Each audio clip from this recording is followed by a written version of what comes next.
Okay, hope you can all hear me okay. Indeed, I run the Fleet Solutions team at ChargePoint, which is a team we recently created in recognition of how much more important fleets are becoming in the EV world as well. So ChargePoint is the largest EV charging network in the world. We have over 60,000, over 62,000 actually charging stations just here in North America alone. And we do everything to do with both the hardware, the software to operate the charging stations, the app to interact with the charging station, installation, operations, maintenance, customer support, payment processing if the charging stations have a payment associated with them. Basically everything a fleet owner operator would need to run their charging infrastructure. So one of the things we see with fleets, and I guess in the room, many of you being involved with fleets, maybe some of you have some EVs already.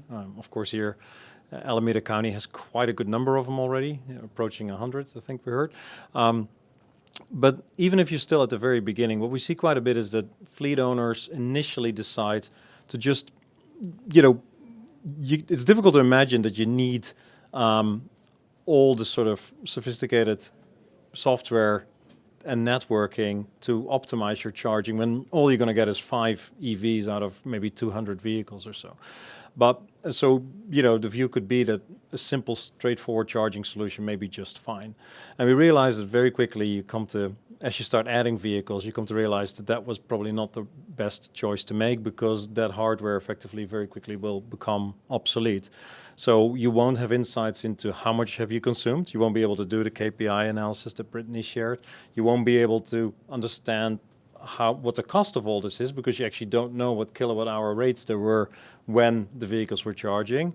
You have really no ability to allocate costs to various departments, if there's various departments within your company or your government entity that have EVs.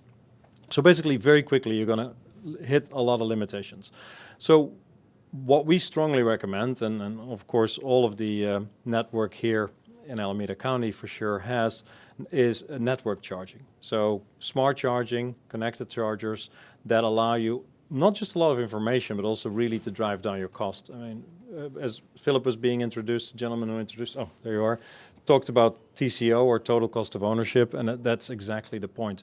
So one of the things you can do with network charging is every vehicle will have its own RFID card. You saw it on the sticker that was on one of Brittany's slides, with the ChargePoint RFID card on there. So every charging session will be identified to a specific vehicle, so you can see exactly what the cost is associated with it. You can also see good behavior and bad behavior, like not being charged soon enough or not at all.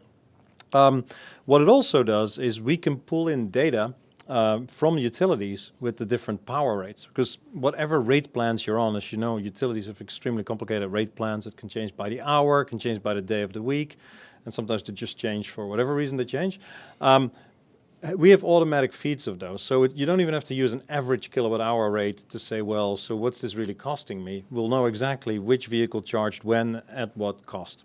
What it also allows you to do is if you have different groups, like I said a moment ago, there may be different departments, and for your internal accounting, it's really important that it's understood that the various departments get their own share of the cost, just like they would with gasoline or diesel vehicles. Well, you can create different user groups. So you get a very nice overview, exactly seeing how much of the charging is allocated to a particular department. It could also be that you may have, for your own vehicles, charging is free because, I mean, it's within your own corporation or within your own entity. But maybe you allow third parties to also use the charging infrastructure, maybe at certain hours of the day. Maybe you have third-party logistics providers or vendors. Now, for those, you may not want to be giving away the electricity. Well, they would be charged, and they would actually get an invoice, and they get to pay the bill. You get a nice overview of all that. That can all be processed. So by having smart charging, these are very basic things, and some of you will have done this for years, and this is all very basic and obvious stuff. But for some of you that are more at the beginning of this process, this may be new news, so to say, that simply having smart charging gives you all that. Now, taking it a step further, because that's interesting by itself, there's a bunch of other things you can do. One of them being integration with fleet cards. So many fleets have fleet cards, whether it's Voyager or WEX or other providers for their gasoline and diesel vehicles. Well, it would be really nice if those EVs, which initially may be only a small percentage of your fleet, it's all coming through on the same statements. It's all nicely consolidated, so your fleet manager has one place to go to see the full cost associated with vehicles. Also to allow to compare how the gasoline vehicles compare to the EVs in terms of the total cost of ownership. So that's integrations that we have and we'll continue to expand on. So that gives you another element of convenience in how you manage your EV fleet. Now, driving down cost associated with charging is really a key thing. And again, with just a handful of EVs, it won't really matter that much yet, but it's all about setting yourself up for success right from the beginning with smart charging enables you to realize these savings. So actually, the County of Alameda, a good example where through smart charging, one of the things that allows you to do is what's called power management. So you can basically set a ceiling and say, well, look, we should never exceed a certain amount of power consumption. Because maybe if you go above that, you start hitting demand charges from PG&E or from whoever your utility is. Or there may just be physical limitations. You cannot exceed the ceiling because you cannot exceed the ceiling. That is all the power you have. You're maxing out.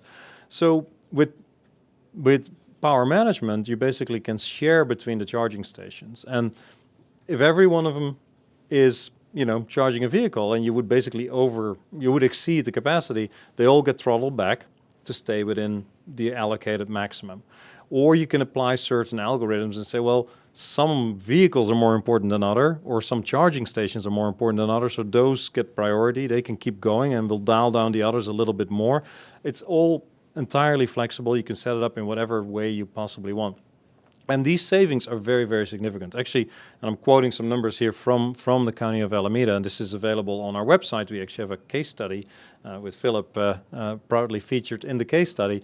The savings on EVs alone versus gasoline cars at that time, and I'm sure the data has progressed since then, was about 35%. It's 35% lower cost to run an EV fleet compared to an equivalent gasoline fleet.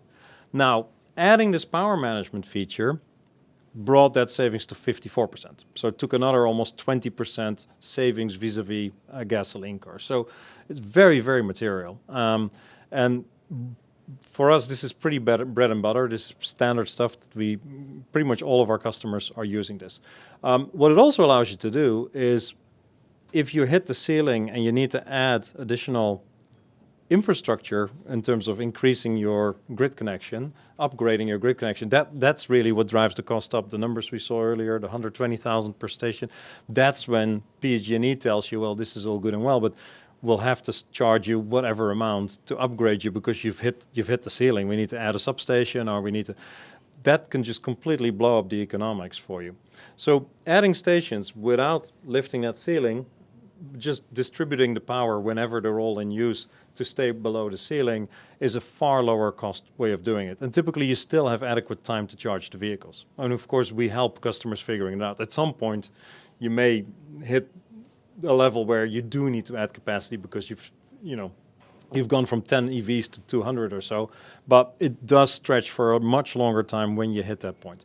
So two other things I quickly want to mention. You could take this another level further, and again, this sounds like there's a lot of information here, and some of it indeed may not apply when you're in the early stages of this process, but it's good to know.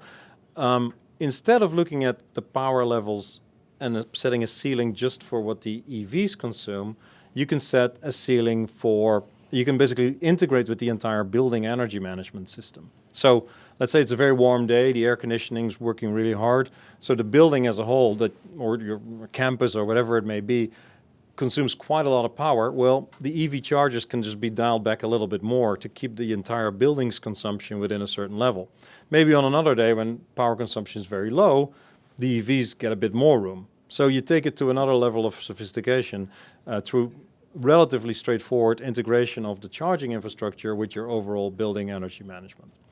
And then the last cost-saving opportunity that I want to touch on is integrating with fleet management software. Again, what Sam was talking about a bit as well. If the charging infrastructure knows and can talk to your fleet management software, your telematics, instead of having a standard rule that all our vehicles have to be ready at 7 in the morning and have to be fully charged. Because by about 7, people start picking them up and leaving with the motor pool vehicle or whatever fleet it is. Could be delivery vans, could be motor pools. Instead of that, if we actually know this particular vehicle isn't leaving till 9 a.m., all of a sudden you have 2 extra hours to charge it.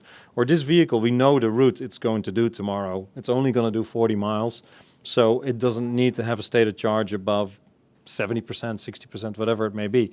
It gives the charging infrastructure further opportunity to reduce the overall consumption or spread it out more or avoid the expensive hours with expensive time of use and move the charging to the cheaper hours when the rates with the utility are lower.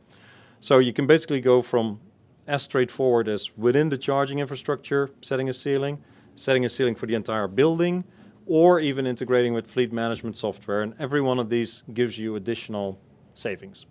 So I'll leave it with that. That gives you a bit of a context around what opportunities there are to drive costs down as you switch your fleet to EVs. Thank you.